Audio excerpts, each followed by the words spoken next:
Hola, muy buenos días, muy buenas tardes, muy buenas noches, dependiendo de cuándo ustedes visualicen este vídeo, y muy bienvenidos a nuestro canal de debates abiertos.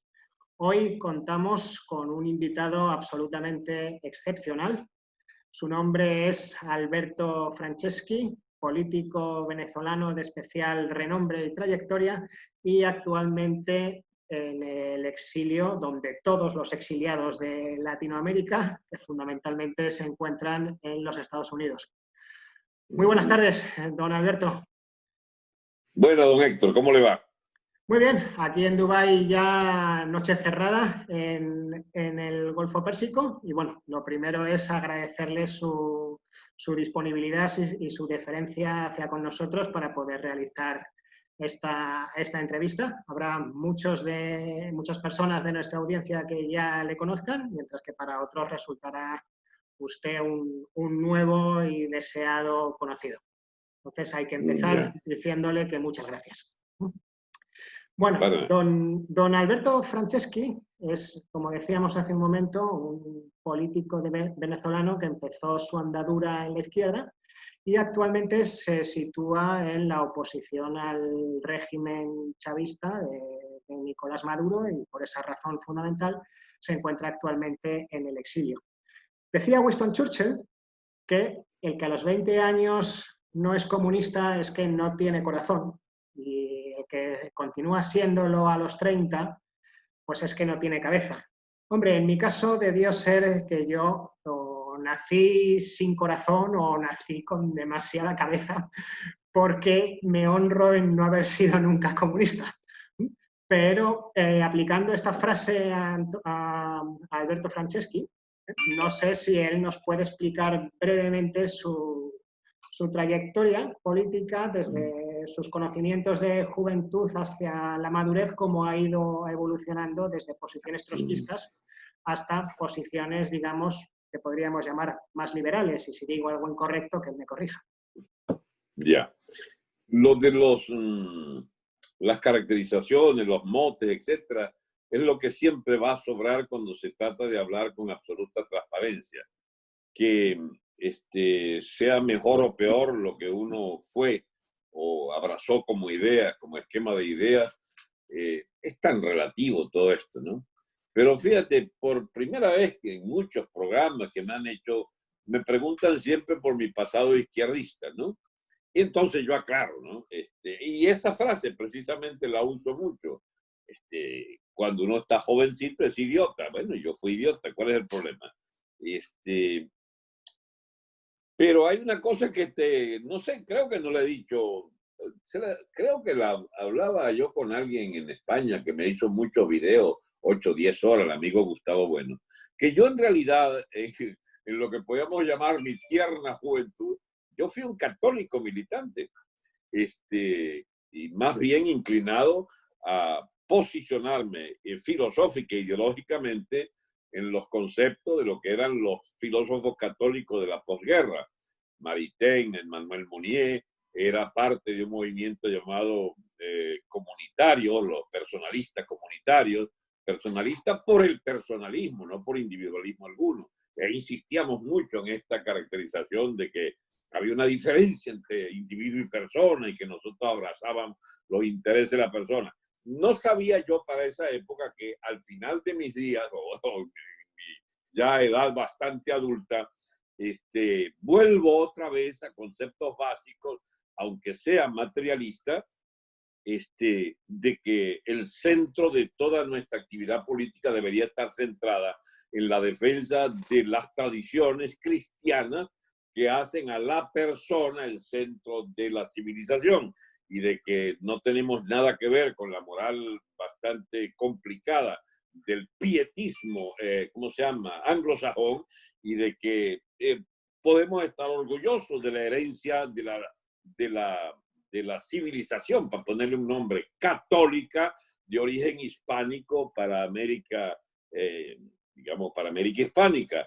De manera que mi marxismo es el interregno, el intermedio entre mi vocación original, que era la de ser católico militante, y mi fase adulta ahora o ya en la vejez, de seguir siendo ahora conservador o volver al conservatismo de cierta fórmula, habiendo pasado en esta vida por la etapa en que el marxismo ocupaba un espacio muy importante, pero no cualquier marxismo. Yo era trotskista, es decir, una forma irreverente, rebelde, frontal de pelear contra la bosta stalinista, que era la ideología oficial de los marxistas del mundo. Y yo más bien escogí defender las tesis de Trotsky, que era una tesis de perseguidos en la Unión Soviética, de asesinados en masa por Stalin, de los que suponían todavía la necesidad de una revolución política dentro de los estados obreros. Te lo remarco esto, los llamados estados obreros, que eran los estados del llamado socialismo real. Te lo remarco porque a mí me tocó ser parte del equipo, pues que trabajábamos desde Argentina, donde pasé mis últimos 6 años de militante marxista, trotskista, era el encargado de fomentar nuestra actividad en Europa del Este. Y me tocó recorrer los países de Europa del Este y Rusia. Bueno, Rusia no es un decir, Leningrado y Moscú, ¿bien? Que era lo que podíamos a donde se podía ir en la etapa de Gorbachev todavía, con una complicada visa de turista, etc. En todos los países de Europa del Este, ya en ebullición, yo fui a varios países de esto y me tocó la desagradable tarea de llevarle la noticia a los hermanos de que el programa trotskista no tenía ninguna posibilidad de salir adelante, porque la gente, cuando apenas se enteraban de que uno era trotskista, lo asociaban inmediatamente a Lenin, y Lenin para un europeo oriental era sencillamente el fundador de su fracaso, de su esclavitud, de su eliminación de independencia nacional, etc. Y esto, a diferencia de Polonia, donde esto era mucho más matizado, porque la lucha obrera y masiva de los sindicatos Solidaridad, que desde el año 71, digamos, se abrió paso a partir de los comités de defensa obrera y los comités de defensa intelectuales, que fundan luego la Solidaridad, Solidarnos, esa lucha sindical era de clase, pero era al propio tiempo teñida de una posición ligada a la ideología, más bien a la imagen del propio Papa de Roma, el señor ¿cómo se llama? No, Juan Pablo II, que era un inspirador de la nación polaca, reconstruyéndose. De manera que con las particularidades, en todos había una posibilidad de actuar, pero muy limitadamente si te limitabas a pelear contra la burocracia estalinista.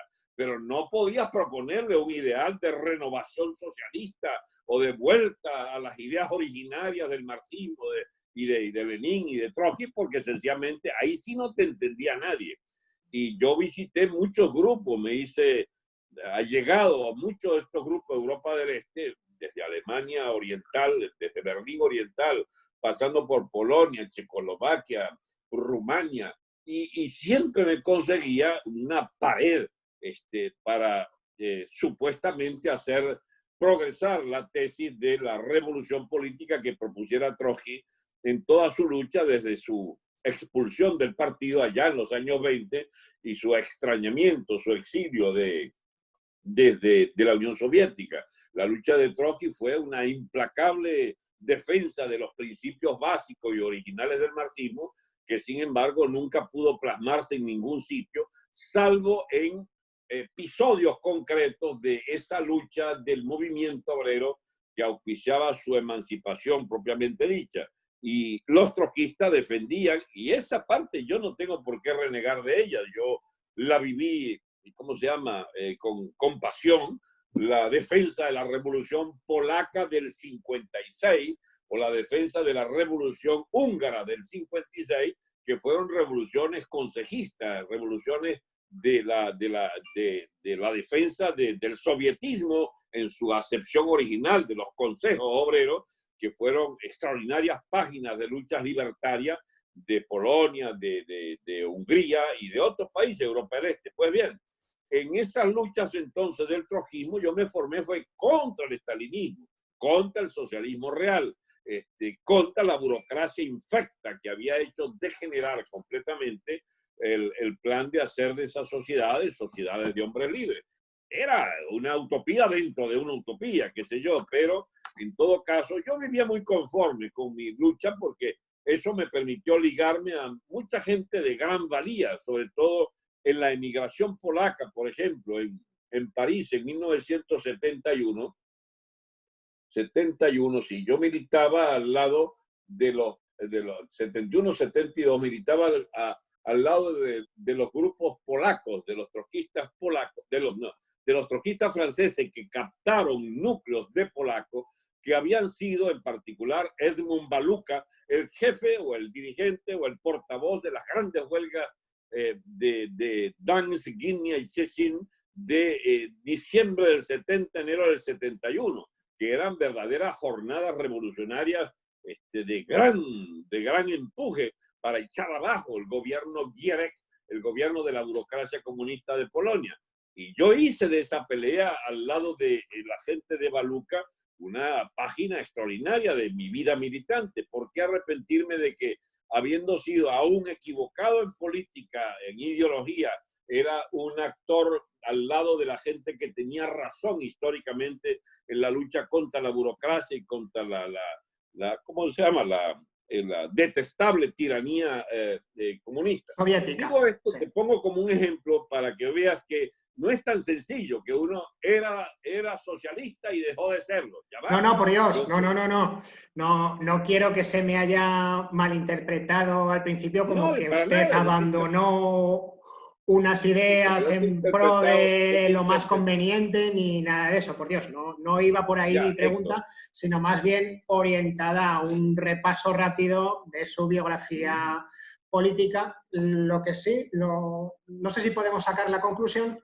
de que al no llevarse a efecto el puro socialismo en su implantación real fue cuando usted empieza a bascular hacia posiciones más liberales. Al quedarse en los anales de la historia y del recuerdo esos principios socialistas que, como decía von Mises, eran realmente, en cierto modo, imposibles de poner en práctica, y al comprender eso, usted bascula ya hacia posiciones más realistas y, digamos, más que sí pueden implementar el progreso de una nación en la realidad del mundo en el que vivimos. Sí, bueno, yo no te recrimino nada. Tú preguntas y yo te respondo. Escúchame, Héctor, por favor. Mira, lo de esta frase de von Mises me lleva a una reflexión más genérica, ¿no? Fíjate tú que ni siquiera él podía imaginarse cómo su propio pensamiento, al asociarse a lo que es la libertad, la defensa de la propiedad privada, el libre comercio, el libre cambio, etcétera, estaba proponiendo al propio tiempo un enjuiciamiento de toda economía que no basada en esos principios estaba destinada al fracaso. Y si algo puede concluir uno después, abandonando la supina ignorancia sobre lo que era el famoso socialismo real, en realidad estaba condenada al fracaso la famosa planificación soviética, sí, al abandonar que era 100 veces superior el concurso de millones de personas en el libre curso de la economía, de propietarios y de emprendedores, surtir un mercado pletórico o aspirar a un mercado pletórico, que la bendita manía burocrática de planificar cada uno de los actos de una economía por definición complejísima, si es una sociedad de muchos habitantes, sobre todo como era Rusia. De manera que después que uno viene a comprender por qué fracasó aquello, en realidad fracasó desde el momento mismo en que no se permitió el florecimiento de la actividad privada, y más claro, bien se metió un corset por la planificación burocrática desde el año 21 en adelante. Porque, sí, bueno, primero hubo el comunismo de guerra, la necesidad de la guerra civil, el comunismo de saqueo de las pobres comunidades campesinas. A eso se sucedió la economía de tolerancia del Kulak, pero para después perseguirlos implacablemente, y la colectivización forzosa, y finalmente aquella utopía de los kolkhozes y los sovkhozes, que fueran formas colectivistas de propiedad, sencillamente estaban destinadas al fracaso. Pero eso es ahora que lo vemos, ¿entiendes? Pero históricamente eso tuvo que evolucionar hacia su colapso para poder hoy juzgarlo. Exactamente, así es. Bueno, como decíamos al principio, la lucha actual, contemporánea, la lucha política de Alberto Franceschi, se centra ahora mismo en la oposición al régimen político chavista actual venezolano. Por centrarnos más en el momento actual, tenemos que Nicolás Maduro está preconizando o está convocando unas elecciones legislativas para finales de este año, que el presidente, vamos a llamar legítimo, el presidente de derecho, vamos a decir, aunque no de facto, Juan Guaidó, está rechazando.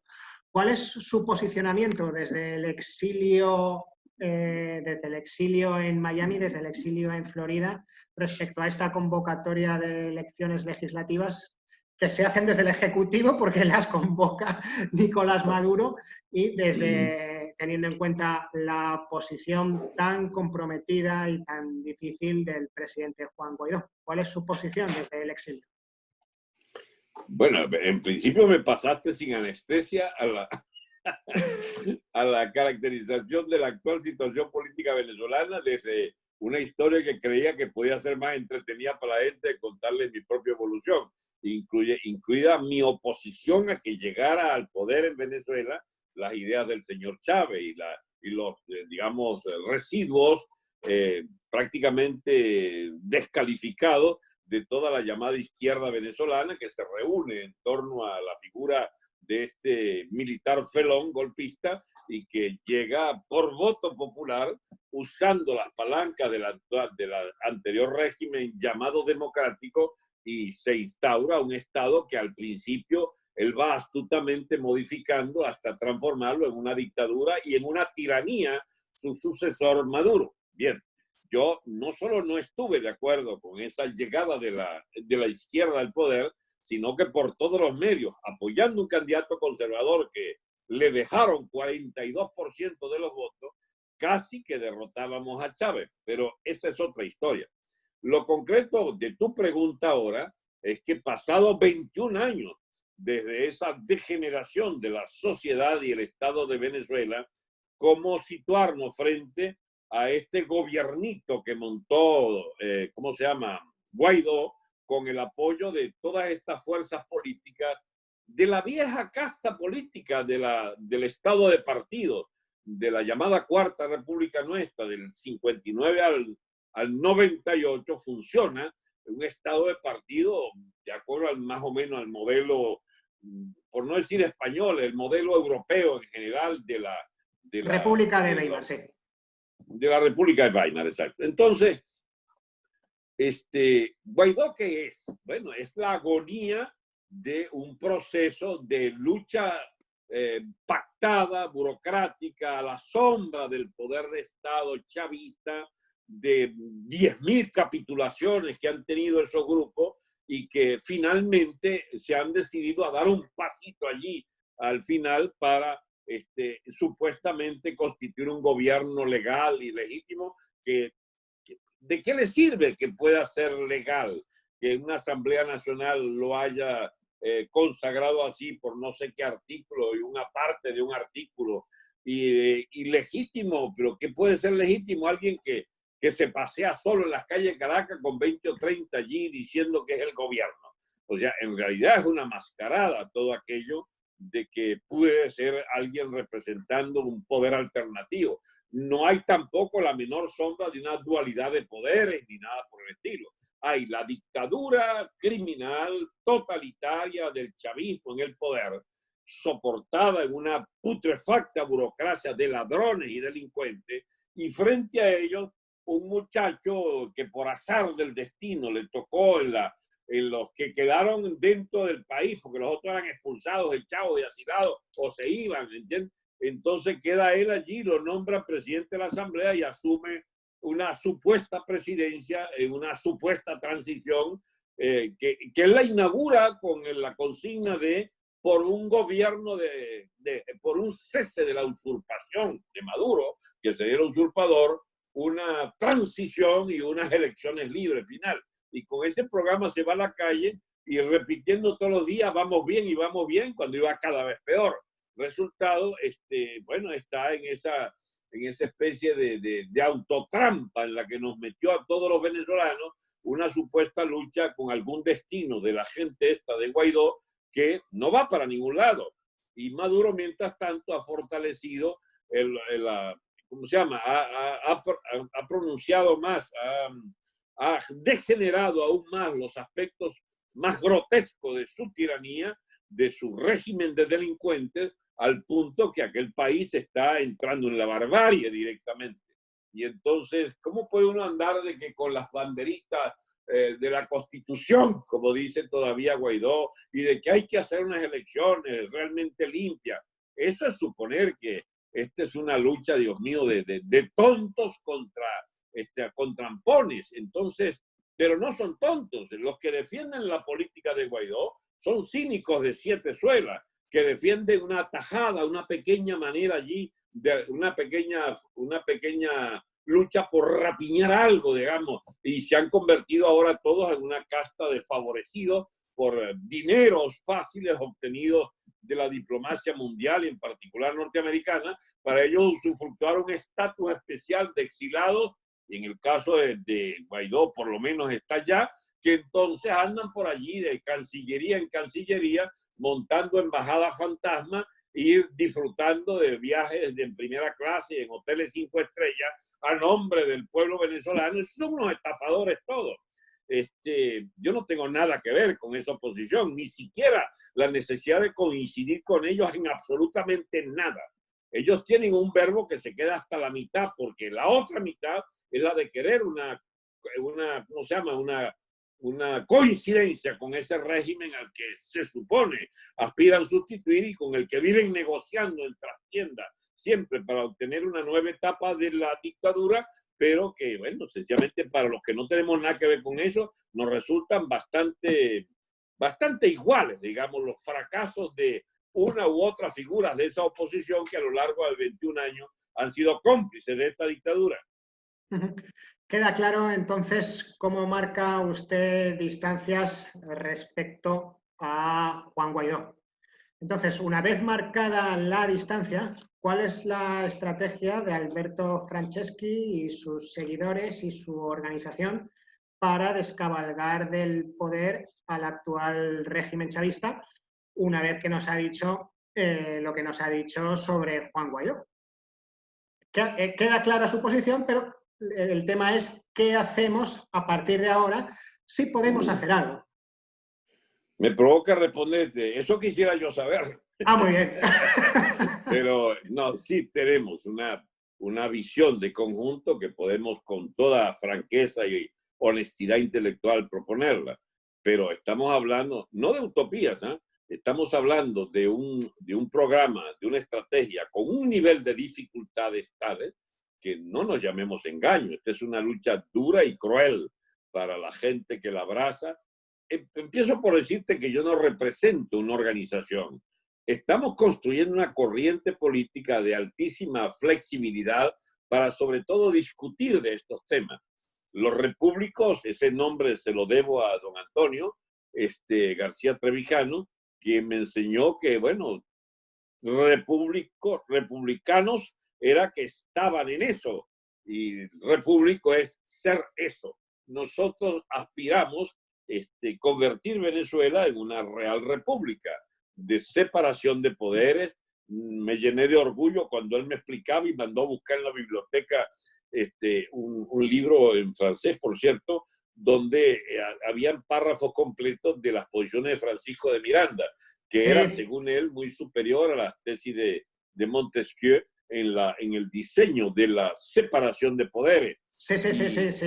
Y entonces, bueno, mira, conseguir que un venezolano, escúchame, muy anglófono y muy abandonador del hispanismo y precursor, además, ligado a las cosas esas que montaron los, ¿cómo se llama?, los masones de las logias Lautaro y no sé qué cosa.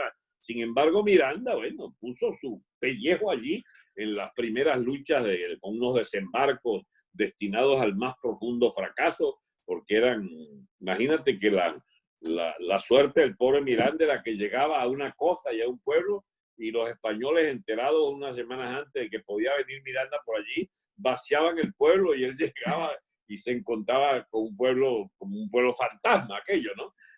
Bueno, sin embargo, pasó a la historia como el precursor y como tal lo respetamos. Pero es un hecho que la lucha de Miranda fue una lucha que era una quimera en aquel momento.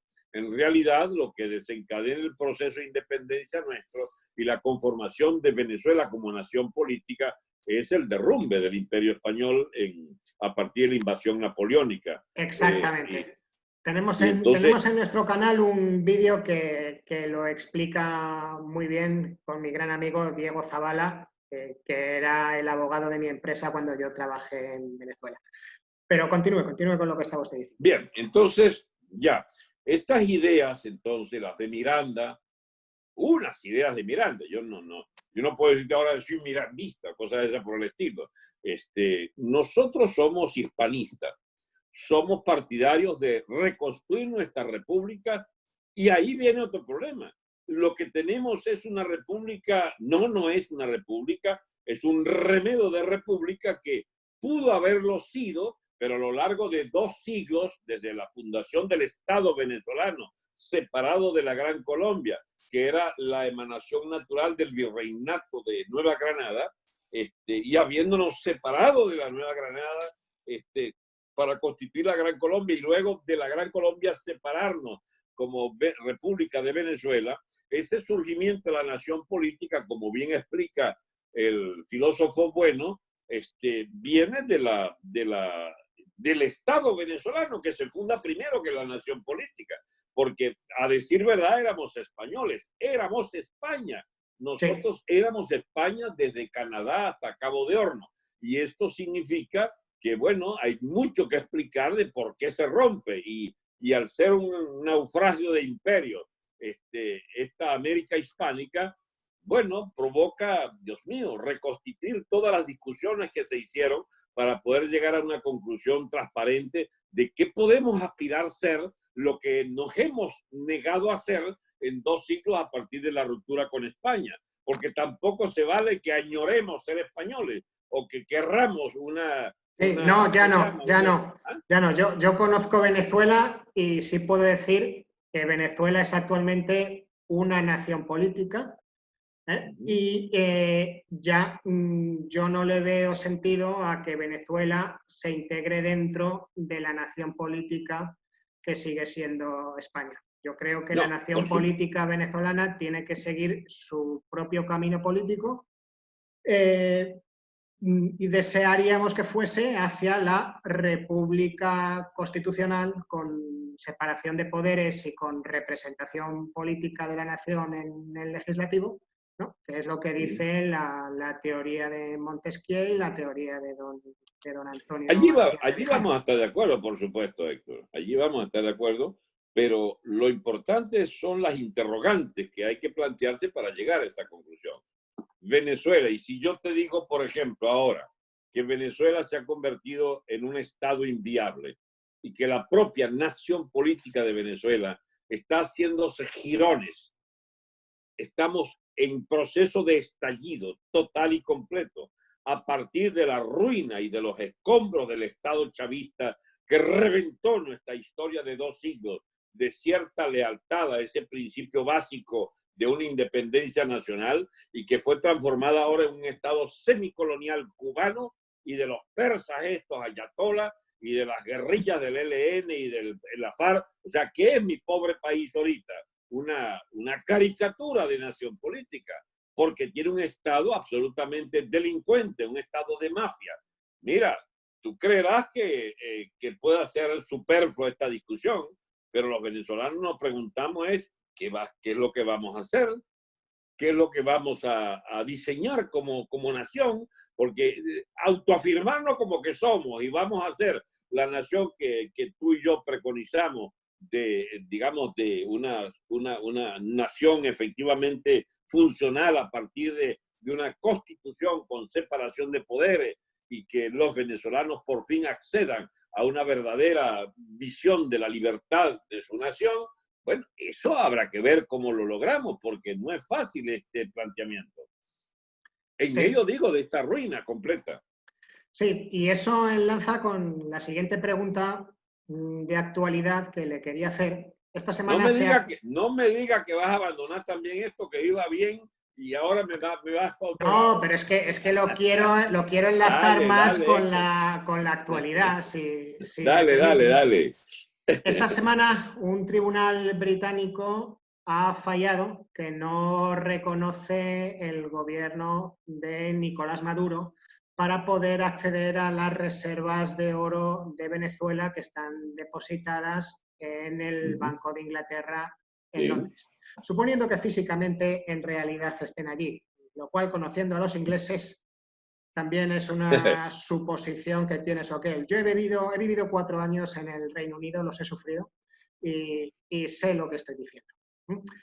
Pero no cabe duda que para empezar y llevar a cabo acciones de un movimiento político hace falta dinero, ¿verdad? Y la pregunta es si a esas reservas de oro no puede acceder el gobierno de Nicolás Maduro, la pregunta es quién va a acceder. ¿Va a acceder Juan Guaidó? ¿O va a acceder a algún tipo de movimiento político que sí obtenga el reconocimiento del Reino Unido, como sí ha obtenido Juan Guaidó? ¿Y qué hacemos con eso? Bueno, mira, ya lo tuyo, tu planteamiento es estrictamente táctico. ¿Qué hacer frente al hecho real de que felizmente no le entregan los $1.000 millones de oro monetario a la dictadura genocida de Maduro? Pero yo tampoco estoy de acuerdo con que se le entreguen a Guaidó. Han manejado centenares de millones los amigos de Guaidó y se los han cogido, chicos, también. O sea, aquí estamos en presencia de, ¿cómo se llama? Cacos, de ladrones, ¿cómo se llama? De ladrones indecentes y otros de ladrones que quieren recubrir su expropiación de fondos públicos venezolanos de un sueño de libertad y no, ya va un momentito. Esa casta política que aspira a ponerle la mano a esa plata, que no se la den a Maduro, pero que se la den a ellos, es otra forma de estafa. Yo le pediría a los señores ingleses, guárdennos esos reales allí, guárdennos esa plata allí, que no son ni de Maduro ni de Guaidó. Pertenecen al pueblo venezolano y en el futuro, con un nuevo gobierno que de verdad refleje la voluntad de los venezolanos, entonces, bueno, nos den esa plata que bastante poca es, porque cuando hablan de 1.000 millones, porque han saqueado, 700.000 millones de dólares, y han saqueado los chavistas en el poder. Se dice fácil, pero es un saqueo de unas proporciones nunca vistas. Sí, sí, ese es todo el Producto Interior Bruto de España actualmente, en un año. Pues muy bien, se lo han robado a lo largo de todos estos años y muchos de estos opositores, amigos de Guaidó, tienen sus 10, 15, 20, 50 y 100 millones de dólares logrados a partir también del usufructo de su condición de adalides de la democracia y de representantes ante el Grupo de Lima y ante la OEA y ante no sé qué cosa, que, bueno, es parte de nuestra tragedia. Nosotros no queremos a Maduro y sostenemos que los supuestos representantes de Guaidó son otros estafadores más, solo que con la ventaja que fueron apoyados, ¿cómo se llama?, diplomáticamente por, Estados Unidos, la Unión Europea, etc. Yo te hago una sola pregunta. ¿Tú crees que el gobierno Guaidó dirige por lo menos una manzana en Venezuela? Absolutamente no.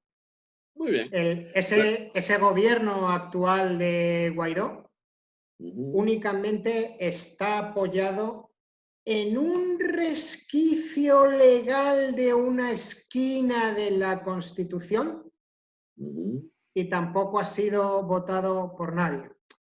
Antonio García Trevijano nos enseñó que un poder solo puede ser parado cuando se enfrenta a otro poder. Y Ujú. eso me lleva a la siguiente pregunta que va a versar sobre los Estados Unidos. Actualmente yo creo que toda Latinoamérica se mira o juega, o para ellos juega un papel muy importante en los Estados Unidos de América, que tienen actualmente un presidente que es Donald Trump, que tiene que afrontar su reelección en las elecciones presidenciales del 3 de noviembre. Ujú. Y relacionando esto con el principio de que un poder solo es descabalgado cuando se le enfrenta a otro poder mayor, o al menos igual, y relacionado con estos recursos económicos, yo le quiero preguntar qué importancia puede tener para la política venezolana la reelección de Trump o la no reelección y la elección, por tanto, de Biden, el candidato demócrata. ¿Qué es lo que a usted le gustaría? ¿Por qué? ¿Y qué es lo que usted cree que va a pasar? Yo creo que va a ganar Trump la presidencia. Yo también lo creo. Enhorabuena. Enhorabuena, porque si no ganara Trump, bueno, la alternativa es volver al obamismo. El obamismo, los clintonianos que manejaron la política exterior, acercaron la administración de Obama a la tiranía de Castro, Sí. jugaron, digamos, no ver, vieron a un lado respecto al gobierno de Chávez, a la dictadura de Chávez y al surgimiento de Maduro como su legatario allí, pactado con Fidel Castro, que se iba a encargar a su muerte de poder. Es decir, la desgracia a la que nos llevó Obama es que este régimen existe, entre otras razones, porque Obama lo dejó correr. Y hasta el último día de Obama hubo unas relaciones comerciales normales con Venezuela. Empezaban algunas tenues amenazas allí a partir de la llamada lista Clinton, etcétera, para censurar burócratas, pero hasta el último día de Obama hubo una exportación petrolera de lo que iba disminuyendo, pero por incapacidad de la petrolera nuestra, no porque Estados Unidos se negara a comprar. Y pago en efectivo durante 8 años y los otros 8 años de Bush también. Si es que nuestra desgracia es que la diplomacia americana jugó a la coexistencia con el señor Chávez y luego con Maduro. Pues bien, incluso 1 año, 2 años iniciales del chavismo son los de Clinton también. O sea que nosotros padecimos 21 años del chavismo, de los cuales 18 estuvieron acompañados por la diplomacia colaboradora de Estados Unidos para con la tiranía del chavismo-castrismo. Bueno, Trump inauguró un proceso desde hace 4 años, 3 años y medio, que es la ruptura con toda esa tradición. Y Sí. empezó, y entonces de ahí en adelante, los errores fundamentales no son los de la diplomacia americana, sino los de los canallas que dirigen la llamada oposición nuestra, que son agentes del régimen chavista, disfrazados de demócratas y de amigos de la democracia de Estados Unidos, etcétera, etcétera, en los cuales algunos incluso son tan audaces que, bueno, se declararon en exilio, como el señor Borges, que después de haber sido una pieza clave del sostenimiento del régimen chavista madurista, estuvo de presidente de la Asamblea Nacional.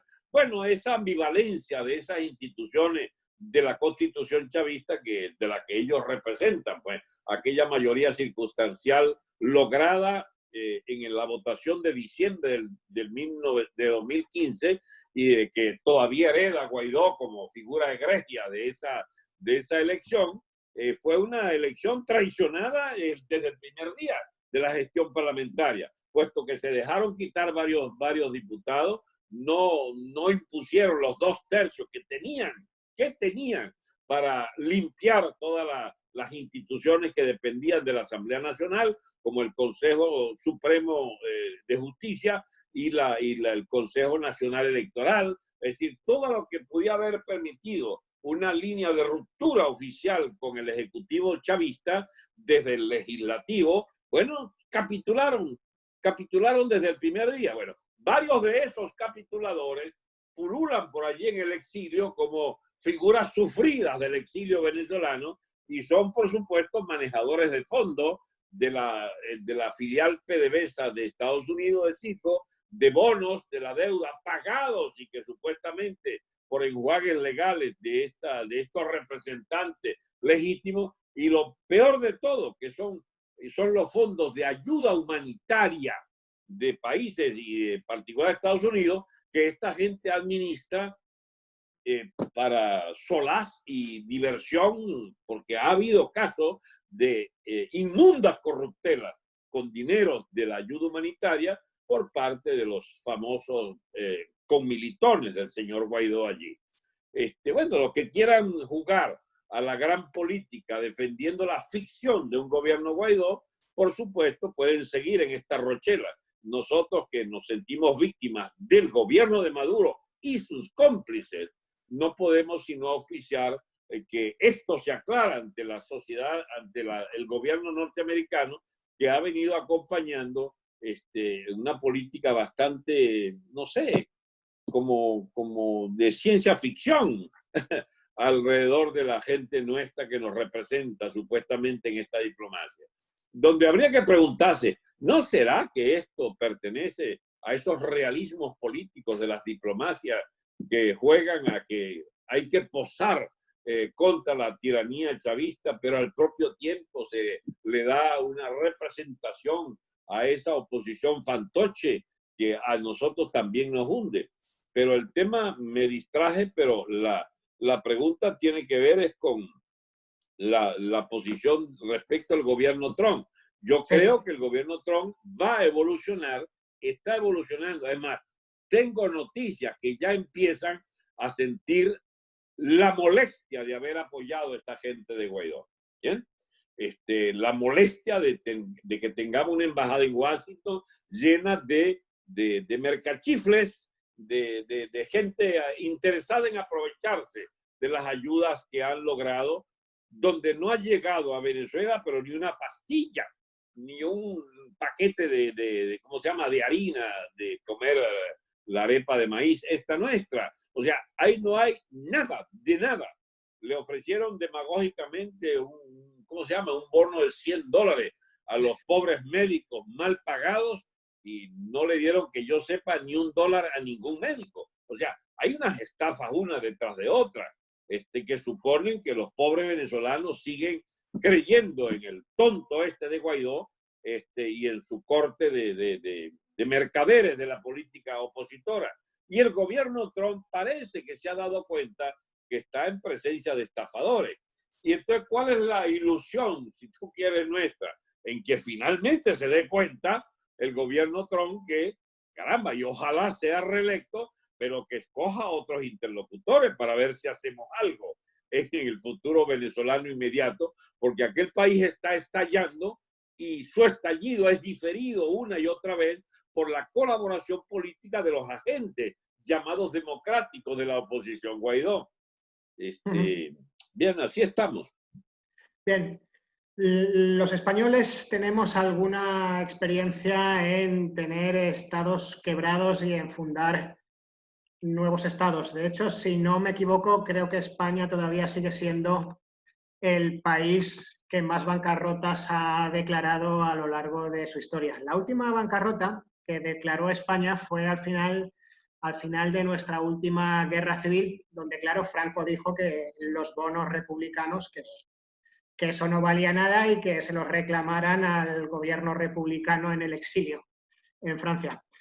Y además, pues toda la ayuda que Hitler le había prestado los aviones de la Luftwaffe fundamentalmente, pues luego esa ayuda se quedó sin devolver, afortunadamente, salvo algunos retazos de divisiones heroicas.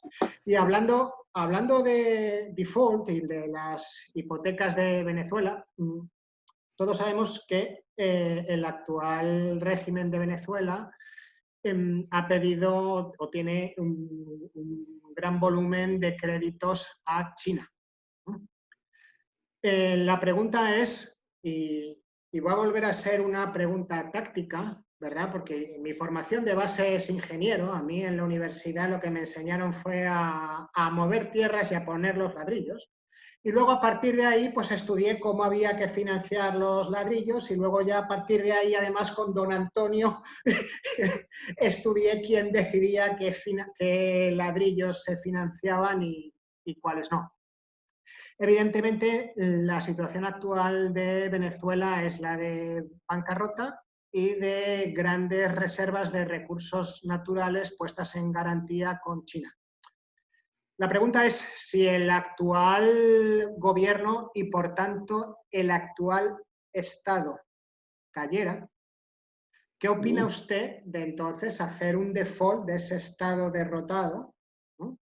Y bien basado en esas nuevas reservas de oro o en esos recursos, porque una cosa son bonos de PDVSA, bonos del actual PDVSA que tiene derechos sobre recursos naturales, y otra cosa es una nueva PDVSA de un nuevo Estado que sería la que tendría los derechos sobre esos recursos naturales. Y esto guarda relación con cosas que se empiezan a escuchar en el mundillo de que el verdadero interés de Estados Unidos pues son alguna forma de explotación de los recursos de Venezuela actualmente puestos en garantía de los chinos, que podrían explotar con un determinado acuerdo con un nuevo Estado a través de una empresita llamada Chevron.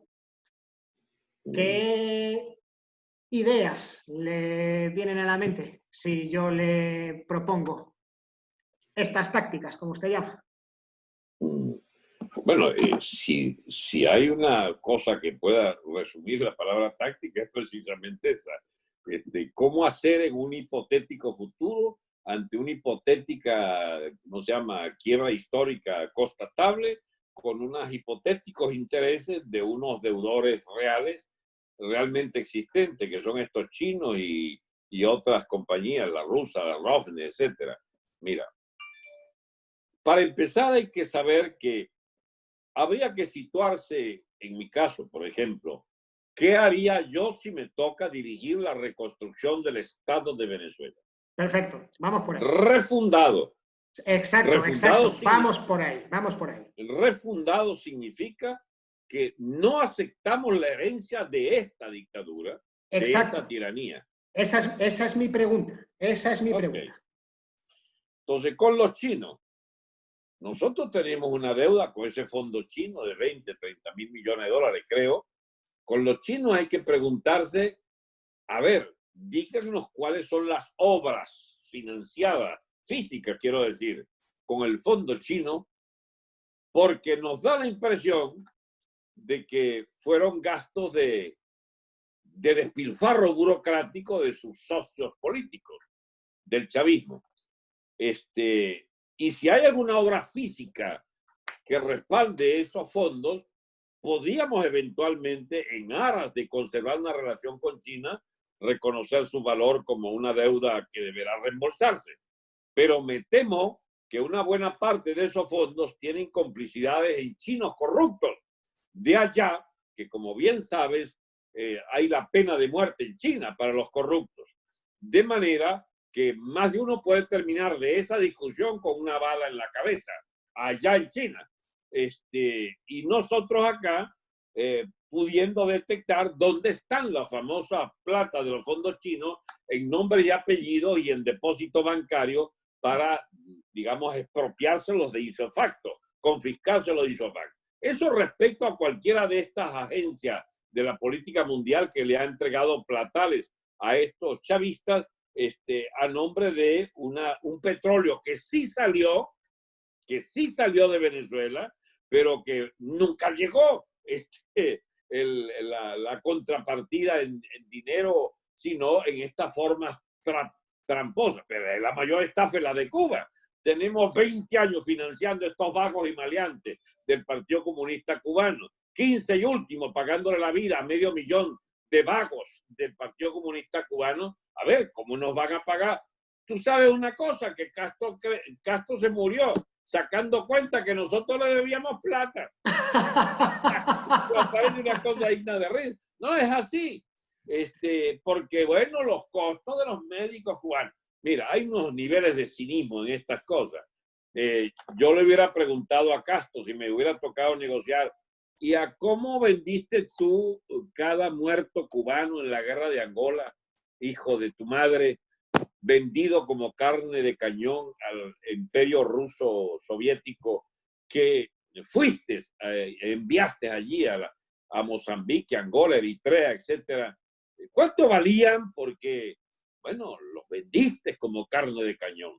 Mira, una pregunta, don Alberto. ¿Se está usted ahora mismo refiriendo a la guerra de independencia de Angola frente a Portugal o a la posterior guerra civil que luego tras la independencia tuvo Angola? Lo digo porque mira, no sé si me estoy perdiendo. No, la guerra civil. La guerra civil, Angola, después de la independencia de Portugal. Sí, vale, 14 años de guerra civil. Mira, la independencia de Angola se logra más o menos como la nuestra de Venezuela.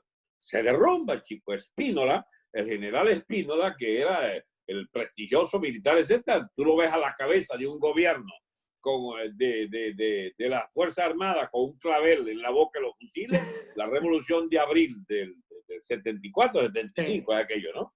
Y 73, bien, creo, no sé. Ajá, no, 74. Y entonces ves a una Angola, bueno, que se descuartiza en una guerra civil.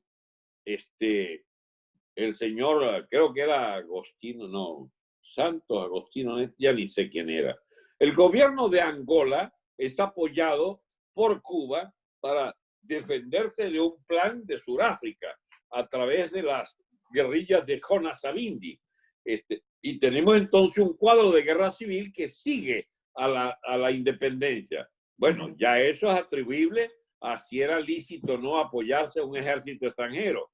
Pero cuando tú le sumas a esa presencia cubana el plan de convertir a Angola en la miseria que después se convirtió con los planificadores de la burocracia comunista de Angola y todas las locuras que hicieron, al punto que creo que Angola es uno de los países más caros del mundo, o que la robadera y los privilegios insolentes de ese socialismo a la angoleña, caramba, yo no sé qué era peor, si el racismo de Sudáfrica o la colaboración solidaria internacional de Cuba. Pero esa es otra historia. Sí. A ver, vamos entonces a lo de qué haríamos. Sí. Nosotros tenemos que refundar el Estado venezolano. Tenemos que tomar en cuenta cuáles deudas legítimas deben pagarse o discutimos que puedan pagarse. Lo digo para que no se crea que nosotros llegamos allí como parias de la legalidad internacional. No queremos ser parias, no queremos legítimas represalias de mucha gente. Nada nos costaría. La cosa es que no había en la España que dice arréglense ustedes con los repúblicos. Escúchame, es una nueva legalidad en una situación mundial que entraba en la guerra y bueno, y que le mereció a Franco el aislamiento absoluto. Eso lo pagó Franco a su manera, como paria del sistema internacional durante la guerra e incluso 10 años después de terminada la Segunda Guerra, porque había una limitadísima ayuda de los norteamericanos, porque precisamente... Muy poquito. El plan Marshall España no llegó prácticamente nada. O sea, son los años de la autarquía y el aislamiento internacional. Exacto. Como podrás conmigo llegar a la conclusión, ese es también otro tema. A ver, desde luego. Lo concreto es que Venezuela no va a tener una situación parecida a la de España. Nosotros queremos es ingresar al sistema internacional con reconocimiento pleno. Y habría que ver exactamente cuál será, porque en un año o dos el ordenamiento internacional puede ser distinto. Totalmente. Porque está desmontándose el globalismo heredado de todos los años de la posguerra, de la Guerra Fría y de todos los reacomodos de la diplomacia norteamericana, que era la que financiaba el grueso de todos estos gastos en Naciones Unidas.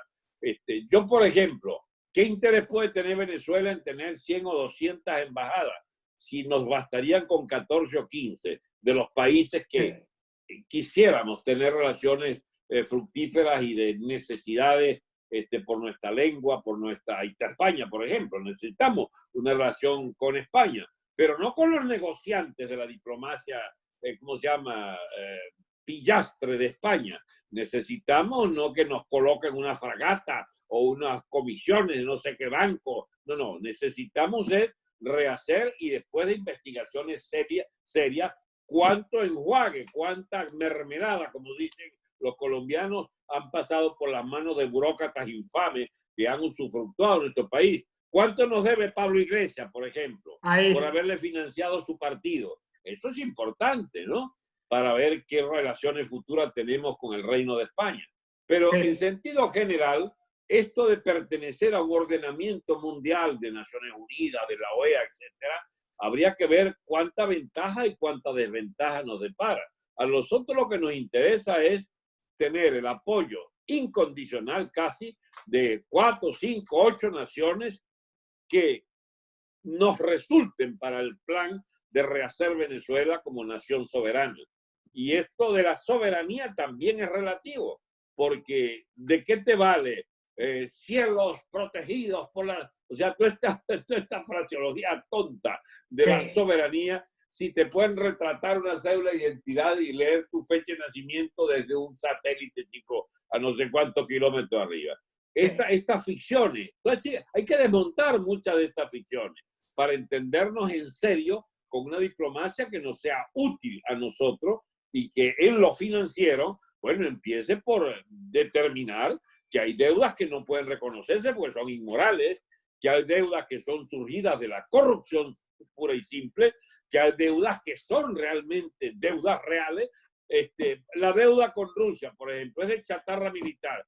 Podemos invitarlo, dado que Venezuela debería abandonar su tontería de que tenga una hipótesis de conflicto con vecinos, nos adscribiríamos, por ejemplo, al sistema de seguridad con los Estados Unidos, que tiene intereses en mantener sus bases en Colombia, que es nuestra principal hipótesis de conflicto. Sencillamente podemos estar dispuestos a hacer un tratado de 100 años con Colombia, de una paz duradera, etcétera, y desmontamos 9 de cada 10 estupideces de estas que hacen a una existencia artificial de un aparataje de defensa con una cantidad de chatarra militar rusa que podemos decirle, vénganla a buscar y se la llevan.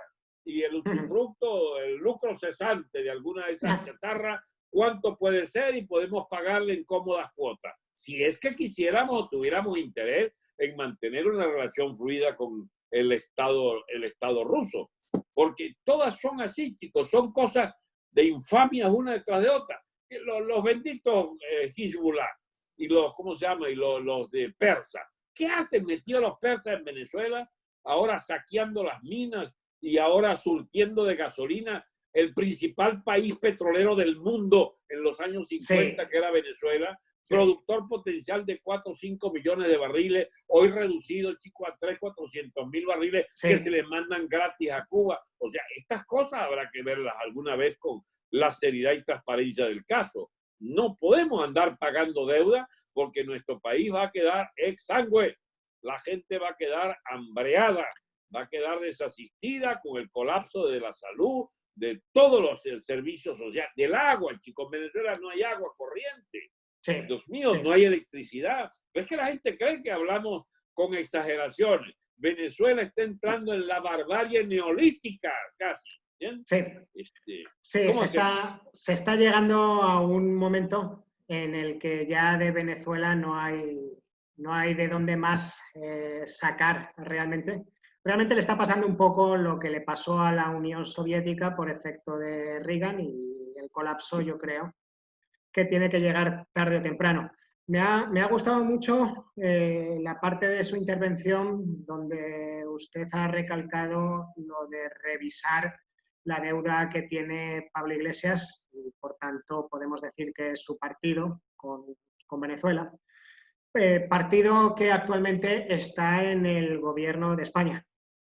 No sé si usted se ha enterado de que hace como cosa de 2 semanas el ministro de Justicia del actual gobierno de España declaró en sede parlamentaria que España estaba en una crisis constitucional y que había que abrir un proceso constituyente. De la manía de chavista. Sí, por eso, teniendo en cuenta que parte del actual gobierno español se ha educado en Venezuela a los pechos del chavismo, de hecho, pues íbamos a los mismos restaurantes en Caracas, éramos compañeros de restaurante, aunque no de mesa, ¿eh? No vamos a decir el restaurante, vale, pero también en este canal hemos hecho ya algún vídeo en el que hemos establecido una analogía entre la historia política de Venezuela y la de España, en la que durante el siglo XX y lo que va del siglo XXI da la sensación de que Venezuela siempre va por delante en los hechos históricos y que España va sufriendo hechos históricos análogos a los de la historia de Venezuela. Usted a lo largo de la entrevista se ha referido a la república que había antes que Chávez, que estaba basada, hemos dicho, en la República de Weimar, el sistema europeo, que prescindiendo de la forma de Estado, que en España es monarquía, en cuanto a forma de gobierno, esa república venezolana anterior a Chávez es muy similar al actual sistema de gobierno español. Y ese sistema de gobierno fue el que Chávez pudo modificar a su antojo y para luego terminar haciendo su constitución. Y también fue la República de Weimar, que un tipo llamado Adolf Hitler también fue capaz de modificar a su antojo para también pues, perpetuarse en el poder y fundar lo que se llamó el Tercer Reich, que todos sabemos cómo terminó. Eso es debido a que el poder del gobierno en España no tiene ningún tipo de límite, no tiene ningún tipo de contrapeso. Entonces, la pregunta es la siguiente. ¿Cómo ve usted actualmente la actual situación política española, los riesgos a los que se enfrenta políticamente la nación española y posibles acciones reales a tomar para romper esa analogía en la que España va a la zaga de Venezuela? Le escuchamos con suma atención, don Alberto. Mira, Héctor, lo primero que hay que despejar, sin ánimo de entrar en debate, que solo pueden los ciudadanos españoles acometer con seriedad y con legitimidad, porque uno es un observador lejano, pero urgido por tu pregunta, responder de cosas que conocemos poco y mal, es un hecho que antes de discutir esa con precisión las exigencias de una nueva constitucionalidad o si estamos, como dicen estos portavoces, en un momento constituyente y todas esas simplismos, para decirlo menos. Sí. Hay que preguntarse previamente, ¿están dispuestos los españoles, por ejemplo, destituyendo al monarca Felipe VI, están dispuestos a ir a una nueva guerra civil para ver quién la gana? Y entonces salir de esa guerra, si es que salen y no entran en una etapa de barbarie por varias décadas, si es que salieran bien quiero decir, con un triunfo de uno u otro bando, ¿están dispuestos a sufrir las pérdidas enormes que significa una confrontación generalizada o no. Por ideología? Yo le contesto a esa pregunta. Actualmente yo no contemplo la posibilidad de una guerra civil en España. ¿Por qué una guerra civil? Como su propio nombre indica, es civil. Y para que exista una guerra civil, independientemente de que el ejército se divida, es el pueblo el que tiene que llegar a una situación de empuñar las armas. de una acción que deja de ser política para convertirse en militar. Y actualmente, afortunadamente, por fortuna, la sociedad española no está en ese punto. Por lo tanto, yo actualmente, al igual que pasó con los inicios de Chávez en Venezuela, yo descarto una guerra civil, sino que lo que veo más probable es que ese supuesto proceso constituyente que ya se está llevando a cabo en España se lleve a cabo una vez más sin ninguna intervención de la nación, del pueblo español. Eso es como yo veo la situación actualmente.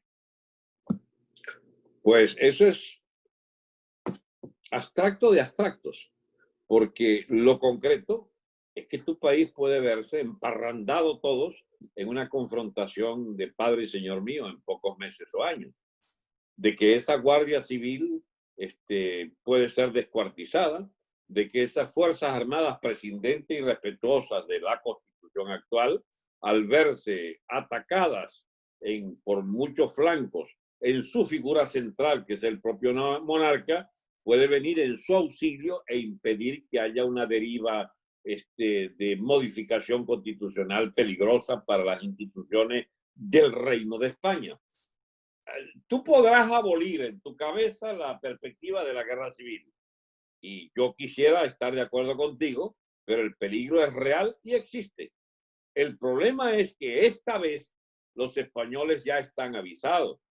Saben a dónde lleva la deriva que impuso el Partido Socialista, el PSOE español en los años 30, que sabe lo de los fraudes electorales que fueron necesarios, como el del 36, que sabe perfectamente la calidad de canallas que están alrededor de las tesis sovietistas del señor Iglesias y compañía, y que perfectamente deben evitarlo a cualquier precio. La pertenencia o no a sociedad civil o no, perdóname Héctor, o la abstracción de que no puede darse esto puesto que no son lo otro, digamos en términos de abstracción sobre sociedad civil y que son los partidos, ya va, perfectamente puedes tener en abstracto razón, pero lo concreto es que son bandas de activistas que buscan cooptar segmentos militares para la peregrina tesis que España debe ser convertida en una república soviética, y ni siquiera soviética, en un estado delincuente, como los que aspira el marqués de Galapagar, Pablo Iglesias, y entonces tienes allí un cuadro de que, bueno, le has echado todos los aliños para una explosión político, social y militar. Yo no sé cómo llamarán eso, pero eso, en estricto sentido, es el fin de toda una etapa y el inicio de otra convulsiva y diseñada por irresponsables de todo tipo. Creo que muy a tiempo la sociedad española puede fabricar antídotos desde su masa conservadora de la población, con sus tradiciones, para impedir, incluso con la Guardia Civil y la Fuerza Armada incluidas, que tienen que impedir la desagregación de esa colcha de retazo, que es ese bendito estado de la autonomía, y erigirse como los interesados en mantener la tradición de España como Estado civilizado, que quiere ser descuartizado por irresponsables como Sánchez, como el capo Iglesias. No sé qué se me ocurre, yo tomo partido automáticamente. Los amigos de Trevijano tienen razones poderosas, por ejemplo, para no confiar en que si tú eres parte electoral del sistema y constituyes un ala política, digamos, nueva o distinta a los partidos tradicionales y ganas una posición parlamentaria, ya no puede creerse el tipo que eres parte del sistema de partidos. Yo hago una excepción. Puede haber un partido que, respondiendo tácticamente a la necesidad de luchar por una mayoría parlamentaria, tenga el diseño, sin embargo, de poder impedir en el terreno de esta Constitución, la perversión última de esas instituciones cayendo a mano de guerras civilistas como el señor Sánchez y el loco Iglesias. Estoy hablándote de Vox, por supuesto. Sí, vamos a hacer un vídeo en este canal sobre este tema específicamente en las próximas semanas. Bueno, estaba hablando usted de Vox. ¿Cómo ve Vox? Yo lo veo como una parte de la necesaria reacción de la sociedad española contra este proceso de subversión, ¿cómo se llama?, de manifestación tardía de todas esas ideas del globalismo, de toda esa perversión de la tal ideología de género, de toda la estupidez concentrada en la derecha española del partido del PP, que toleró esa deriva, entregándole a Iglesias el grueso del control de la televisión, que lo auparon para hacer una figura de la televisión masiva. Dios mío, pero qué estupidez no ha hecho el Partido Popular bajo los gobiernos del Partido Popular, pero particularmente el de Rajoy. ¿Qué estupidez no acumuló España permitiendo al gobierno de Zapatero hacer lo que le dio la gana? ¿Qué más tienen que tolerar de los irredentismos estos caprichosos de los nacionalismos fragmentarios para haber abolido o pretender abolir la lengua española en un tercio del país? O sea, ¿qué fue lo que les picó, Dios mío, para desmantelar la nación española en su legitimidad de un milenio? El virus les picó el virus de la socialdemocracia. Muy bien. Porque si eso es así, España tiene derecho a los anticuerpos necesarios para impedir esa deriva hacia la anarquía que implica el gobierno Sánchez y el gobierno Iglesias. O a tiempo lo detienen o terminarán en la guerra civil. Eso es lo que... Es más, guerra civil que esta vez pueden volver a perder el bando famoso republicano. Hombre, por supuesto. Es que una vez que se empieza la guerra, los dos bandos tienen el objetivo y ven perspectivas de poder ganarla. Si no, no la empiezan. Y si ambos bandos tienen perspectivas de ganarla, significa que en principio cualquiera de los dos puede ganar y no se sabe cuál puede ser.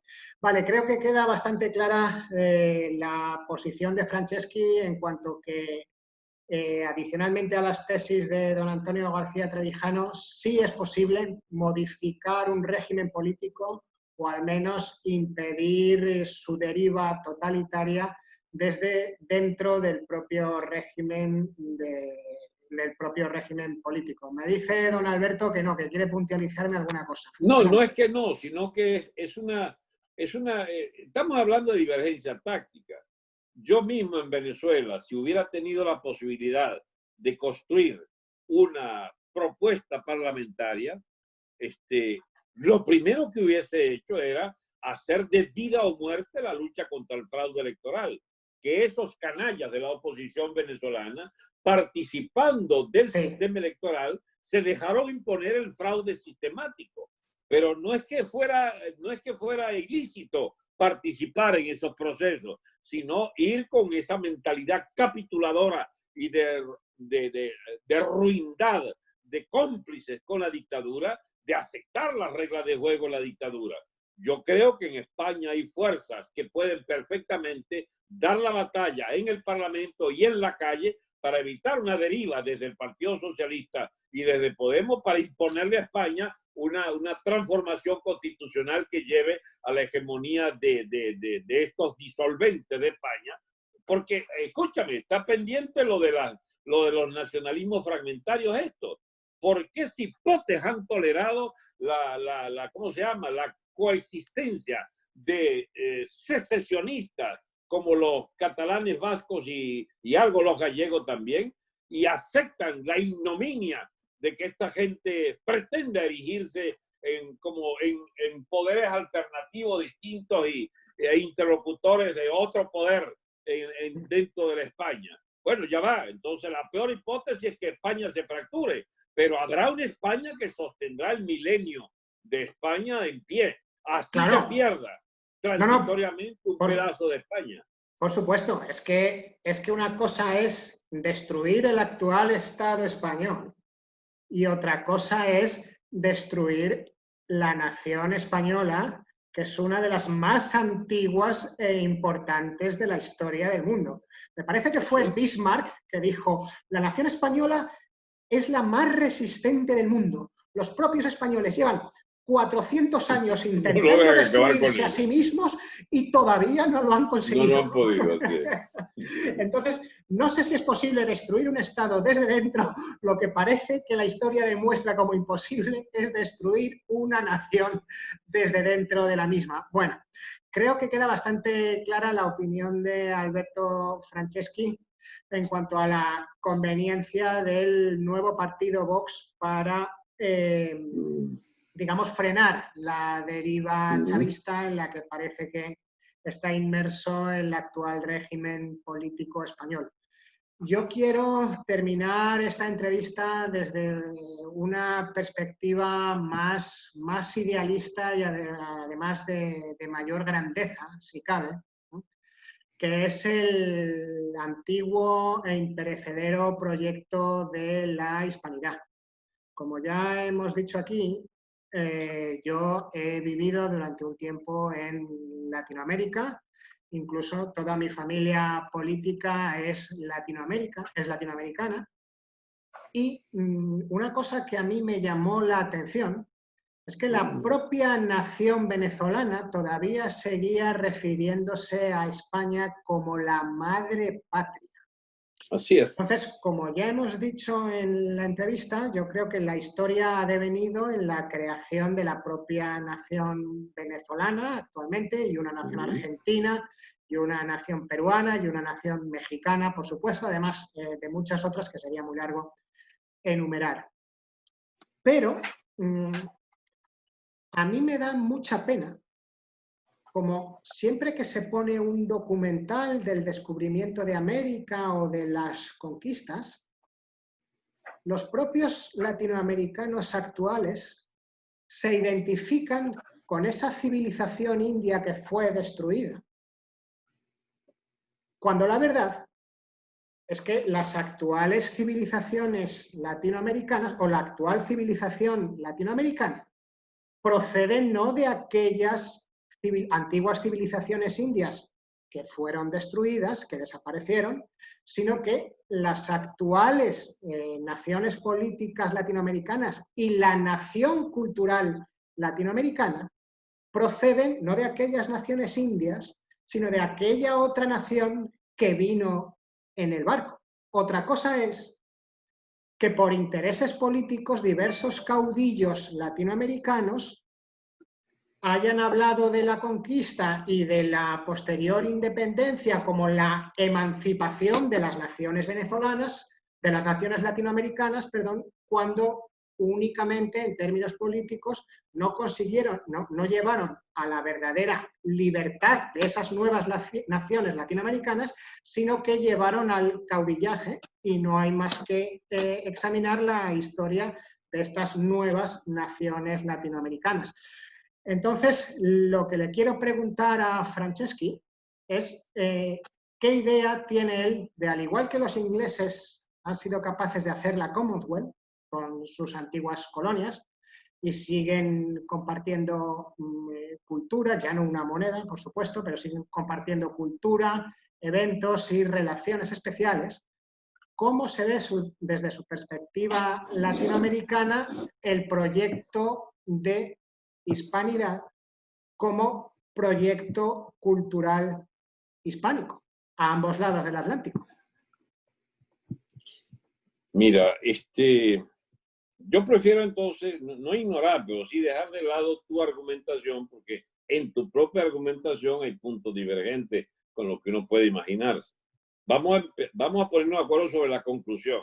¿Qué deberíamos hacer? Sí, porque tenemos que terminar ya, me temo, ¿eh? O sea, unos minutos sí, bueno, solamente. Pero entonces, tenés que, algún día haremos esta conversación más en forma, porque de lo que aquí se trata es de descubrir en nuestro devenir histórico una brutal lucha de dialéctica de imperios.